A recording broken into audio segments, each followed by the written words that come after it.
하나님의 은혜와 그리고 그 밝은 빛의 조명하심이 오늘 여러분들과 함께 있기를 주님의 이름으로 간절히 축원합니다.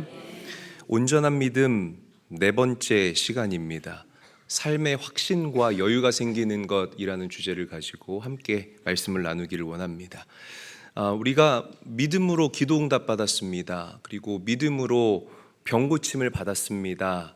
라고 이야기를 합니다. 맞습니다, 여러분. 믿음은 하나님의 능력을 경험하는 그런 통로가 될 수가 있습니다.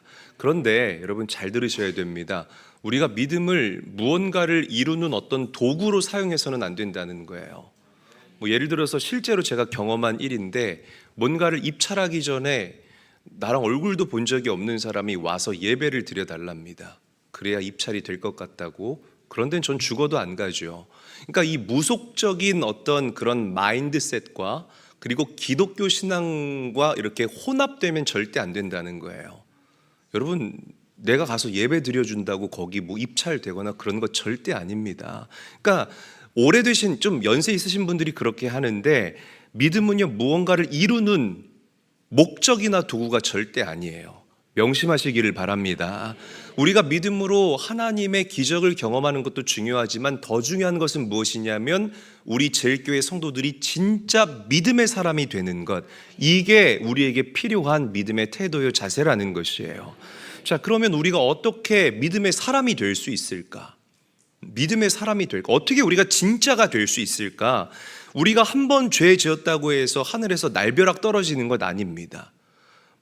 주일 예배 한 번 빠졌다고 해서 하나님의 심판이 여러분들에게 임하는 것 아닙니다. 그랬다가 여기 살아남을 사람 아무도 없겠죠. 그런데 매일매일의 일상의 삶 가운데서 우리가 자꾸만 하나님을 배제해요. 배제해 나가고 예배를 너무 가볍게 여기고 그렇게 하나님을 업신 여기면서 우리가 살아가다 보면 나도 모르게 내가 어떤 사람이 되느냐? 불신앙의 사람이 돼요. 과거 추억 팔아먹고 살아가는 매너리즘에 빠져버린 그런 사람이 된다라는 것입니다. 그리고 그 사람은 어떻게 될 것입니까? 결국에는 이 불신앙의 열매를 먹을 수밖에 없게 된다는 거죠. 바꿔서 생각하면 믿음의 사람이 되는 것도 똑같은 원리입니다. 내가 한 번 교회 나왔다고 해서 하늘에서 갑자기 하늘문이 열리는 것 아니고, 내가 어쩌다가 기도의 자리에 나와서 막 눈물 콧물 쏟으면서 기도했다고 해서 하나님의 응답이 여러분들에게 임하는 것 아닙니다. 그러나 우리의 매일의 삶 가운데에서 우리가 하나님을 인정하고 그분과 친밀한 교제를 누리며, 할렐루야, 식사기도부터 시작해 보세요. 그 작은 감사가 여러분들의 하루의 삶을 정말 풍요롭게 만든다는 거죠.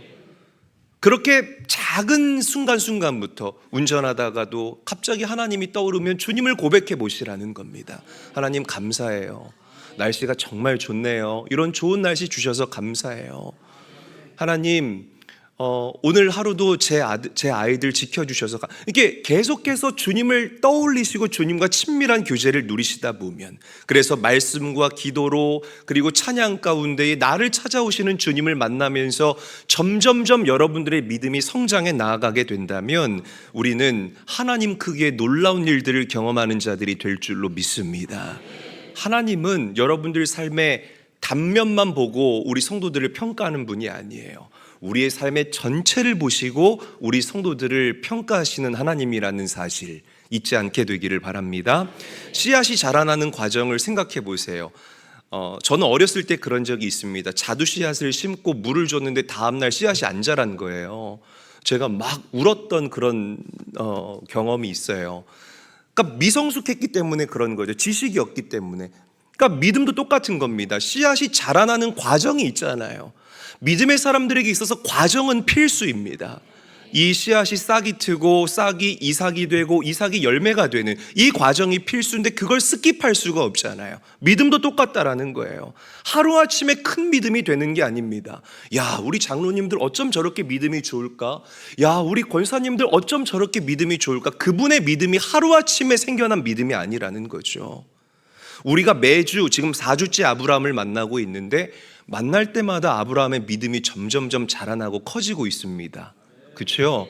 저는 우리 제일교회 성도님들도 그냥 아브라함을 만날 때 그냥 생각 없이 만나는 것이 아니라 아브라함의 그 자라나는 믿음에 비례해서 여러분들의 믿음도 매주 자라나는 믿음이 될 수 있기를 주의 이름으로 축복합니다. 자, 오늘 우리가 읽은 본문은 전쟁 이야기로 시작을 하고 있습니다. 쉽게 설명드리면 소돔성에서 반란이 일어났어요. 그래서 이 반란군과 그리고 소돔 왕 연합군의 이 전쟁이 일어나게 됐는데, 아니 반란군이 이긴 거예요. 그래서 소돔성에 많은 사람들이 포로로 잡혀가게 됐습니다. 그런데 문제가 무엇이냐면 아브라함의 조카였던 이 롯이요, 그 전쟁에 휩쓸려서 이 조카 롯도 그만 이 반란군의 포로로 잡혀가게 됐다는 거예요. 그래서 이 전쟁에서 도망쳐 나온 한 사람이 아브라함에게 쫓아가서 당신의 조카가 포로로 잡혀가게 됐다라는 이 사실을 알려주게 됩니다. 여러분, 우리가 알다시피 아브라함의 조카 롯은요, 믿음의 사람이 아니에요. 그의 가치관은 물질 중심적인 가치관이었습니다. 자기 잘 먹고 잘 살기 위해서 자신의 삼촌을 버리고 자기 혼자 좋은 땅으로 갔던 이기적인 사람이 바로 조카 롯이었다라는 거죠. 그런데 자기 혼자 잘 먹고 잘 살기 위해서 삼촌 마음 아프게 하고 떠났던 그 롯이 잘 됐어요? 아니요, 그렇지 않아요. 전쟁에 휩쓸렸다는 겁니다. 여러분, 그런 경험들 있죠? 저는 있습니다. 내 마음 찢어놓고 나 아프게 하고 간 사람들, 들리는 소식이 어라 이 사람이 죽을 병에 걸렸다네, 혹은 이 사람이 가진 거 다 잃고 하나도 없이 됐다네. 그런 소식 들으면 마음이 어떻습니까? 쌤통 브라이통 막 노래 불러요, 여러분? 아니죠. 그렇게 해서는 안 됩니다. 만약 그런 생각이 들다면, 야, 정말 속이 다 시원하다, 야, 하나님 살아계신다, 천만에, 여러분. 만약 그런 생각을 하신다면 우리 성도님들은 여전히 세상에 속한 사람들일 것입니다. 하나님을 모르는 세상 사람들은 그럴 수 있어요. 거봐라, 너 그렇게 교만하더니 야, 하늘 높이 콧대 높은 줄 모르게 솟아오르더니 내가 꺾일 줄 알았다, 꺾일 줄 알았어. 하나님 모르는 세상 사람들은 그렇게 할 수 있지만 하나님 나라에 속한 천국 백성들은 달라야 합니다. 비록 나를 어렵게 했지만, 내 등에 칼을 꼽고 갔지만, 나 피눈물 나게 하고 떠났지만, 그럼에도 들려오는 소식이 좋지 못한 소식이 들려오고 그들의 아픔이 들려오게 된다면 우리는 예수님의 마음을 품고 오히려 그들을 불쌍히 여길 수 있는 천국에 속한 사람들이 되어야 할 줄로 믿으시기를 바랍니다. 아브라함이 그랬어요. 나를 떠난 이 조카 롯 전쟁의 포로가 됐다고? 야, 고소하다. 그게 아닙니다. 아브라함은 조카 롯을 구하기 위해서 병사를 이끌고 그 전쟁에 참여하게 됩니다. 자, 우리 말씀 함께 한번 읽어보도록 하죠. 창세기 14장 14절 말씀입니다. 한 목소리로 읽습니다. 시작. 아브라함이 그의 조카가 사로잡혔음을 듣고 집에서 길리고 훈련된 자 318명을 거느리고 단까지 쫓아가서.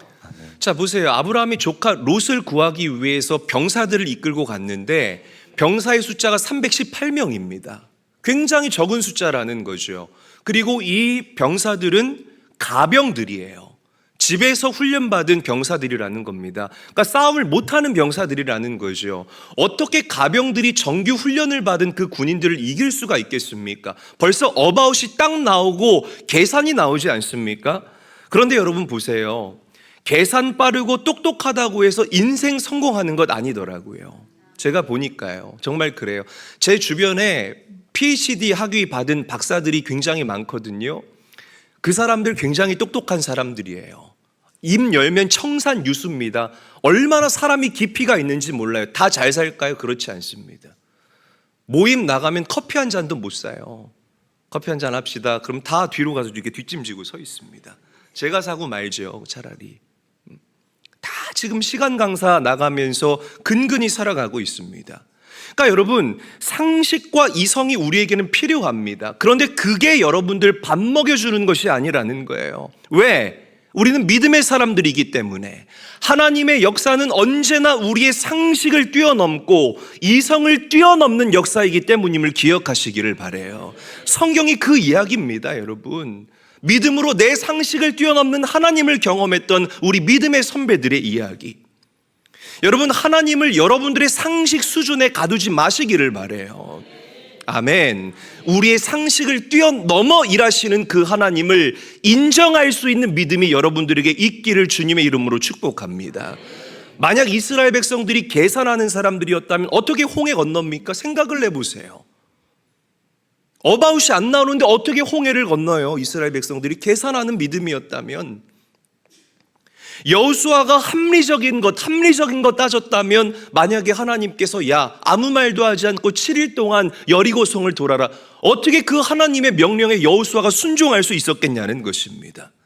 여러분, 믿음으로 행한다는 것은 내 상식과 이성을 뛰어넘어 살아계신 하나님을 바라보는 것이 바로 제일교회 성도들의 믿음의 모습이 되어야 합니다. 아멘. 믿음은요, 내 주머니에 있는 거 계산하는 게 아니에요. 얼마 있지? 야, 이거 내면 이거 안 되는데, 이거 쓰면 안 되는데, 이거 우리 애 학비인데. 여러분, 이게 믿음이 아니라는 거죠. 아브라함이 병사 318명을 데리고 그 전쟁에 참여한 것은 하나님, 내가 주님 신뢰합니다. 아브라함도 알았을 겁니다. 이 병사들 가병이고 그 숫자도 충분하지 않아요. 그러나 하나님, 내가 이 적은 넘버를 가지고 이 전쟁에 참여한다라는 것은 나는 상식과 계산으로 움직이는 사람이 아니라 하나님을 믿는 믿음으로 움직이는 사람입니다. 하나님, 나 좀 도와주세요. 하나님, 나 좀 도와주세요. 매주 아브라함의 믿음이 업그레이드 되죠. 여러분, 아브라함이 처음에 어땠습니까? 아브라함의 믿음이 처음에 어땠어요? 아브라함은요, 어떤 사람이었냐면 자신의 아내 사레를 앞세우고 그 등 뒤에 숨었던 사람입니다. 오, 사레요, 당신은 너무나 아름다워서 사람들이 당신을 빼앗아가고 나를 죽일 것만 같소. 당신을 우리 누나라고 거짓말 쳐주면 안 되겠소? 아이고, 남자가, 그죠? 이게 불과 우리가 2주 전에 만났던 아브라함이에요. 그러다가 아브라함이 어떻게 됐죠? 아내를 빼앗겼죠. 그런데 하나님께서는 제3의 가능성으로 아브라함의 인생에 개입하여 주시어서 아브라함에게 믿음의 역사를 맛보게 하셨습니다. 할렐루야. 지난주에 나눴던 이야기죠, 여러분. 아브라함이 조카 롯과 갈라지게 됐습니다. 아브라함이 얼마나 마음이 아팠을까요? 저 녀석이 지 혼자 먹고 살겠다고 좋은 땅 다 차지하네. 왜 그런 인간적인 마음이 아브라함에게 없었겠습니까? 그런데 하나님께서 아브라함을 찾아와 주시어서 아브라함의 기업이 되어주시고 아브라함의 복이 되어주셨음을 믿으시기를 바랍니다. 그러니까 하나님을 경험하면 경험할수록, 알아가면 알아갈수록 아브라함의 믿음이 더욱더 선명해지고 더욱더 뚜렷해지고 더욱더 진해졌다라는 거예요. 그래서 전쟁에 나간 겁니다. 계산하지 않고서요. 사랑하는 제일교회 성도 여러분, 믿음은 여러분들을 움직이게 합니다. 한번 저를 따라합니다. 믿음은 나를 움직이게 한다. 옆 사람과도 인사합니다. 믿음은 당신을 움직이게 합니다. 인사하겠습니다. 그래요. 믿음은 나를 움직이게 해요. 하나님께서는 지금도 믿음을 가지고 움직이는 자들과 함께 일하시는 줄로 믿으시기를 바랍니다. 내가 상식 가지고 있잖아요. 그걸 가지고 일하면 상식만큼의 열매밖에 못 거둬들여요. 정말 그래요, 여러분. 그러나 성경이 얘기를 하잖아요. 작은 믿음이라도 내 안에 있다면 성경이 그걸 뭐라고 표현합니까? 겨자씨만한 믿음이라고 표현한다는 거예요.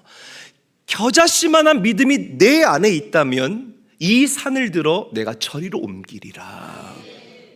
믿음의 유무가 여러분들에게 중요하다라는 것입니다. 상식이 아니라 믿음, 계산이 아니라 믿음. 여러분, 믿음을 가지고 하나님의 일하심을 넘치도록 경험하시는 우리 제일교회 성도님들 다 될 수 있기를 주님의 이름으로 간절히 축원합니다. 다시 한번 옆 사람 축복하죠. 계산과 상식이 아니라 믿음입니다. 인사하겠습니다. 자, 여기가 더 중요합니다. 이제 아브라함이 전쟁을 승리했습니다. 그리고 돌아오는 길에 아브라함이 두 사람을 만나게 돼요. 첫 번째 사람은 소돔 왕이고 두 번째 사람은 살렘 왕 멜기세덱이라는 사람을 만나게 됩니다. 자, 우리 창세기 14장 17절에서부터 18절까지의 말씀 함께 읽어보도록 하죠. 시작. 아브람이 그돌라오멜과 그와 함께한 왕들을 쳐부수고 돌아올 때에 소돔 왕이 사회 골짜기 곧 왕의 골짜기로 나와 그를 영접하였고 살렘 왕 멜기세덱이 떡과 포도주를 가지고 나왔으니 그는 지극히 높으신 하나님의 제사장이었더라. 아멘. 여러분, 사실 살렘 왕 멜기세덱의 갑작스러운 등장이 굉장히 생뚱맞습니다. 그렇지요. 전쟁과 관련 없는 사람, 갑자기 어디선가 살렘 왕 멜기세덱이 와서 아브라함을 영접했다. 이게 과연 어떤 뜻을 가지고 있을까? 자, 구약에 보게 되면 굉장히 중요해요. 잘 들으셔야 됩니다. 이 살렘 왕 멜기세덱에 대한 기록은 여기에밖에 나오지를 않습니다. 살렘이 뭘까요? 뭐의 줄임말일까요? 예루살렘의 줄임말이에요. 예루살렘의 왕. 그리고 오늘 방금 우리가 읽은 말씀에 뭐라고 기록되어 있죠? 지극히 높으신 하나님의 제사장. 누가 떠오릅니까? 예루살렘의 왕, 지극히 높으신 하나님의 제사장. 누가 떠올라요? 예수님. 누가 떠오릅니까? 예수님이 떠오른다라는 거죠. 그러니까 이 전쟁과 관계없는 이 타이밍에, 너무 생뚱맞은 이 타이밍에 살렘 왕 멜기세덱이 왜 아브라함을 영접했을까? 하나님의 구속사적인 굉장히 깊은 상징적 의미가 담겨져 있는 것입니다. 자, 우리 히브리서 6장 20절 말씀 함께 한번 읽어보도록 하죠. 한 목소리로 읽겠습니다. 시작. 그리로 앞서가신 예수께서 멜기세덱의 반차를 따라 영원히 대제사장이 되어 우리를 위하여 들어가셨느니라. 자, 보세요. 성경이 분명히 증거합니다. 살렘 왕 멜기세덱이 예수 그리스도의 모형이 되었다. 그러니까 하나님께서 갑작스러운 이 타이밍에 멜기세덱을 아브라함에게 보내신 이유가 무엇이에요? 장차 있을 일을 우리에게 예언하시는 하나님의 예언적 행위라는 것입니다. 우리가 기대하지 않았을 때에, 제가 아까 한 표현을 빌리자면 생뚱맞을 때에 하나님께서는 예수 그리스도를 이 땅에 보내주셨어요. 여러분들의 죄를 더 이상 두고 볼 수가 없어서 그 죄를 생뚱맞은 타이밍에 보내신 그 예수님께 다 짊어지우게 하시고 그를 십자가에 달려 죽게 하셨습니다.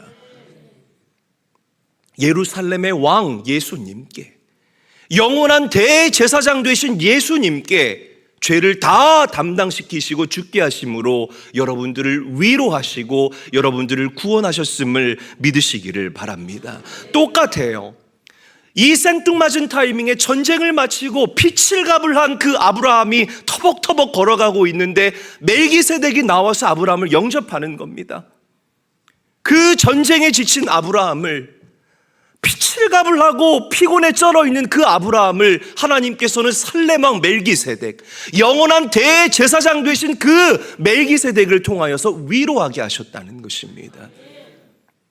놀라운 하나님의 위로와 처방이 아닐 수가 없는 거예요. 자, 보세요. 멜기세덱이 아브라함에게 뭘 나눠주나요? 떡과 포도주를 나눠줘요. 뭐가 떠오릅니까? 저는 이 말씀을 묵상하면서 십자가에 달리시기 직전에 그 당신의 제자들을 사랑하는 마음으로 떡과 포도주를 나눠주신 예수님의 모습이 떠올랐습니다. 하나님은 아브라함을 위로하기를 원하셨습니다. 아브라함이 전혀 기대하지 않았던 그 타이밍에. 사랑하는 제일교회 성도 여러분, 오늘 하나님은 그와 같은 방법으로 우리 성도들을 위로하기를 원하신다는 사실을 기억하시기를 바랍니다. 전쟁과 같은 삶에 지친 여러분들, 내가 전혀 기대하지 않은 그 타이밍에 하나님께서는 예배를 통해서, 말씀을 통해서, 또 나의 믿음의 동역자들을 통해서 예수를 만나게 하실 거예요. 그리고 그 예수님께서 여러분들을 위로하시고 격려하시고 다시 일어날 수 있는 힘을 허락하여 주실 줄로 믿으시기를 바랍니다. 오늘 이 예배 가운데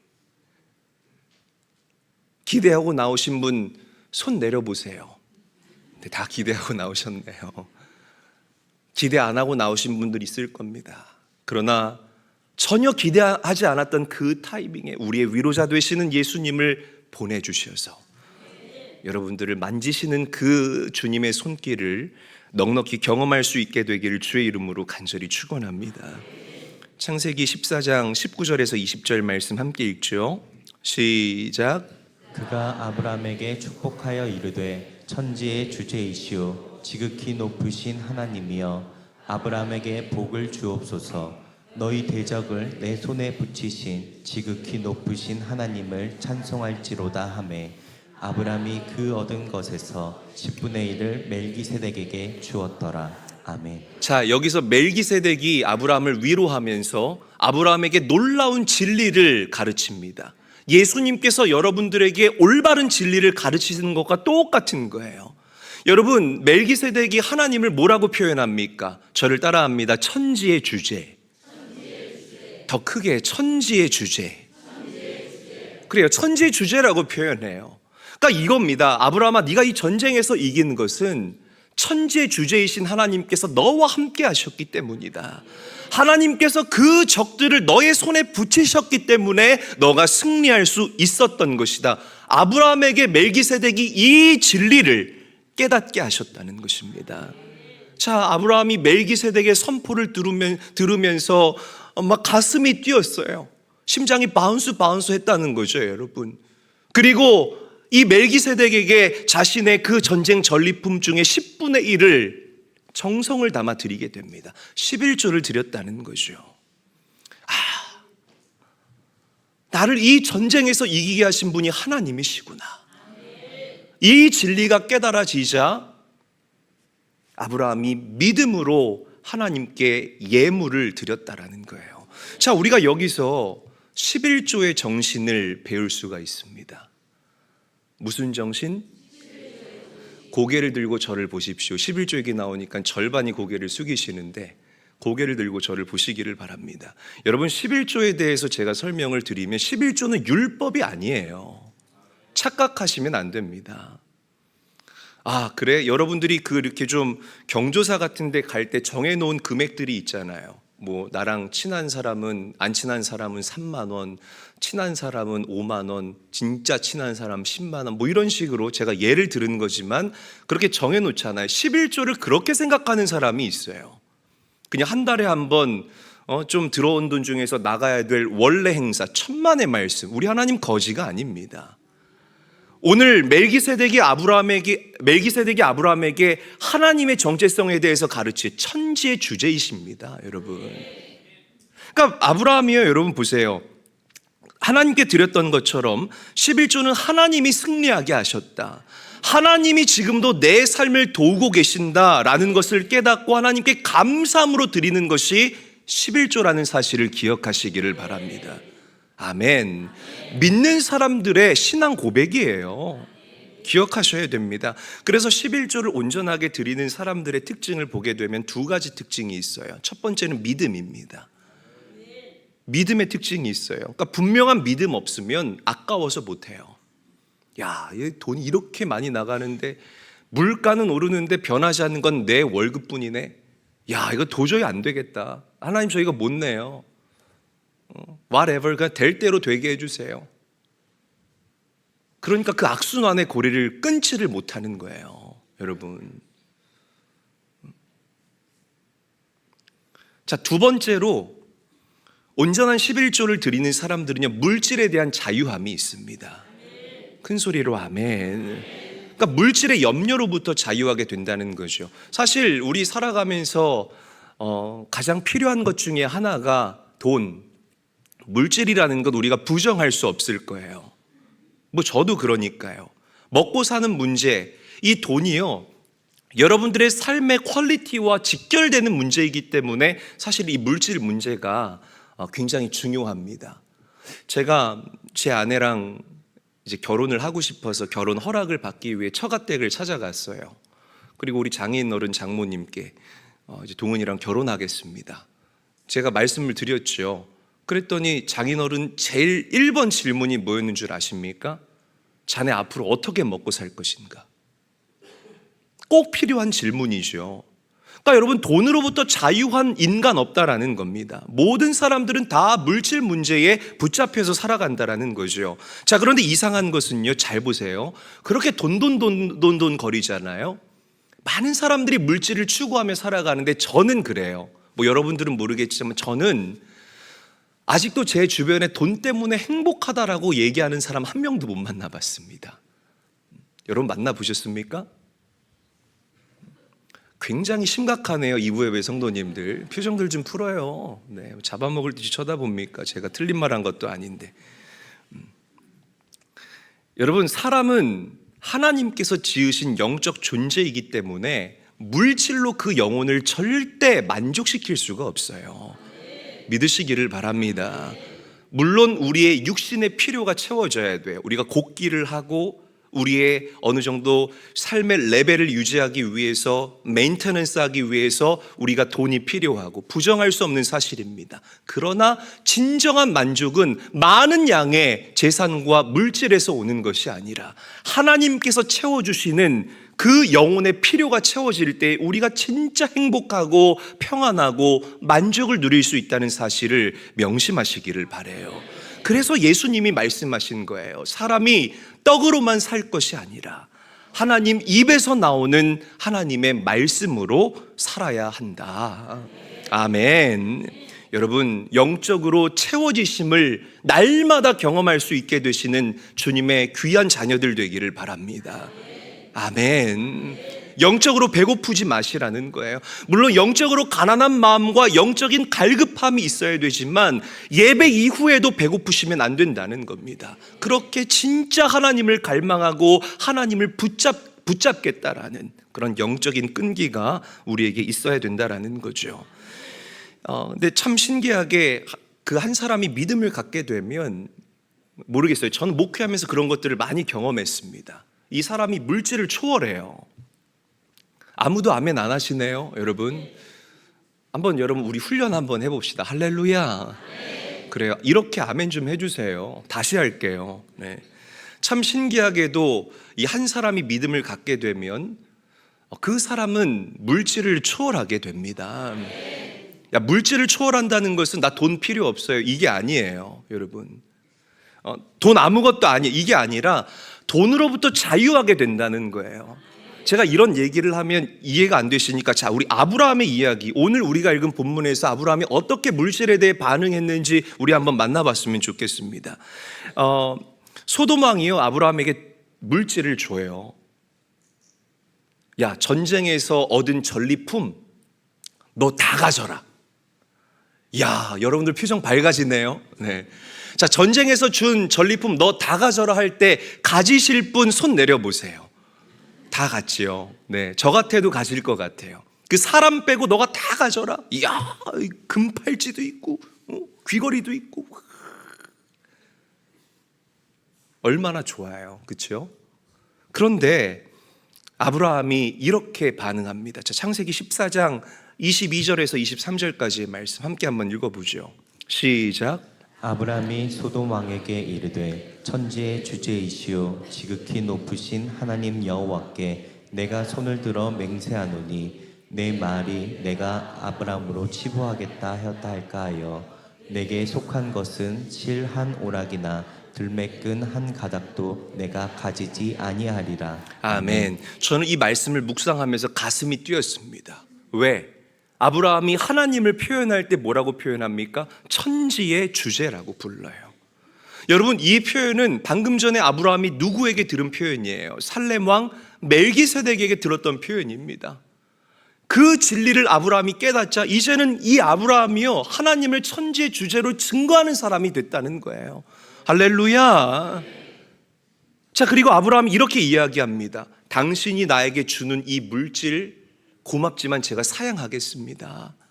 하나님께서 저게 복이 되어주셨고 하나님이 저의 기업이 되어주셔서 내가 앞으로 잘 살 것이 뻔한데, 그때 되면 당신이 내가 아브라함에게 많은 물질을 주어서 그가 부자가 되었다라고 할까봐 저는 이 물질 받지 않겠습니다. 당신이 내 인생을 책임져 주시는 분이 아니라 하나님이 내 인생을 책임져 주시는 분이십니다. 이게 바로 아브라함의 물질에 대한 태도였다라는 거예요. 너무 통쾌하죠. 저는 이 말씀을 묵상하면서 무릎을 쳤습니다, 여러분. 야, 이게 바로 믿는 사람들에게 있는 여유이고 이게 바로 믿는 사람들이 가져야 할 삶의 확신이구나. 아멘. 이런 여유와 확신이 우리 제일교회 성도들에게도 깃들어야 된다라는 거예요. 막 그 검은 돈 받아가지고요, 그거 가지고 잠깐 나를 치장하면 뭐가 달라지겠습니까? 그게 아니라는 거죠. 하나님이 하신다. 왜? 그분은 천재 주재이시기 때문에. 그분이 나의 기업이 되어주실 것이고 그분이 나의 복이 되어주실 것이다 라는 이 아브람과 같은 삶의 여유와 믿음의 확신이 오늘 여러분들에게 있어야 합니다. 그래야 우리가 승리할 수 있어요. 제가 미국에서 목회할 때 저희 교회 한 집사님이 빠졌어요. 근데 개척교회는 한 명만 안 나와도 이렇게 좀 자리가 이빨 빠진 것 같아요. 굉장히 마음이 좋지를 않습니다. 제가 전화를 했죠. 또 이분은 빠지면 안 돼요. 이렇게 헌금을 계수해야 되는 분이라서 빠지면 안 되는데 빠진 거예요.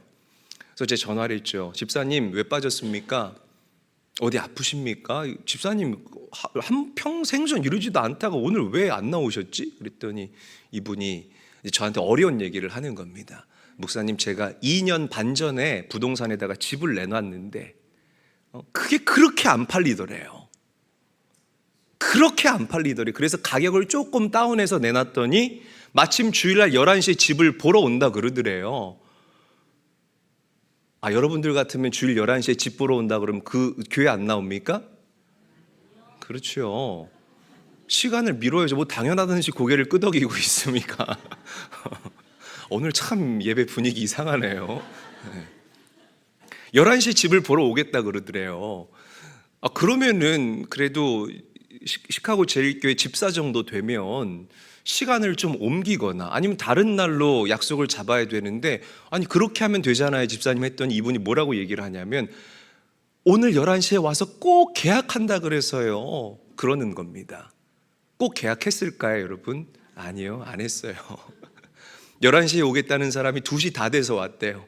그러니까 이분이 막 11시부터 막 가슴을 졸이면서 왜 이렇게 안 와? 부동산에 전화하고 가고 있어요 사장님, 가고 있어요. 3시간 전부터 가고 있다 그러는 거야. 2시에 와서는 온갖 트집을 다 잡더래. 여긴 페인트가 까졌고 이거는 보수해야 되고 온갖 흠만 잡아서 자기 마음 다 휘집어 놓고 그리고 그냥 다른 집 보러 갔다라는 거죠. 여러분 명심하세요. 목사님 이거 꼭 해야 됩니다. 목사님 이거 해가지고 내 돈 벌어야 돼요. 천만에요. 우리 하나님 그렇게 역사하시는 하나님 아닙니다. 다시 강조합니다. 하나님은 천지의 주재이십니다. 살렘 왕 멜기세덱이 증거했던 그 가치, 아브라함이 그 가슴에 새겼던 천지의 주재가 우리 하나님이시다라는 이 가치, 여러분들도 가슴에 새겨야 할 가치예요. 그래야 우리에게 아브라함과 같은 믿음의 확신과 삶의 여유가 생겨나게 될 줄로 믿으시기를 바랍니다. 하나님은요 필요하시다면 얼마든지 더 좋은 것으로 우리 성도님들을 채워주시는 하나님이세요. 저는 내가 디자인해서 내가 색칠해 나가고 내가 계획하고 자라나게 해서 열매를 그냥 내 상식 정도의 열매, 내 배움까지의 그 열매를 여러분들이 거둬들이는 성도가 아니라 하나님이 계획하게 하시고 천재 주재이신 그분이 색칠해 나가시는 여러분들의 인생이 되셔서 하나님 주시는 내가 감히 기대할 수 없는 열매들을 경험하시는 사랑하는 제일교회 모든 성도님들이 될 수 있기를 주님의 이름으로 간절히 축원합니다. 말씀을 맺을게요. 믿음의 사람은요 설 자리와 서지 말아야 할 자리를 구분 지을 수 있어야 합니다. 아멘. 내가 받아야 할 돈과 받지 말아야 할 돈 명확하게 구분 지을 수 있어야 하고, 내가 쓸 돈과 쓰지 말아야 할 돈을 우리가 분명하게 확실하게 구분 지을 수 있어야 합니다. 돈 좋죠. 그러나 돈이 아무리 좋아도 이 물질이 하나님과 나와의 관계를 방해한다라면 단호하게 거절할 수 있는 그런 삶의 확신과 여유가 오늘 여러분들에게 있게 되기를 주 예수의 이름으로 간절히 축원합니다. 간절히 축원합니다.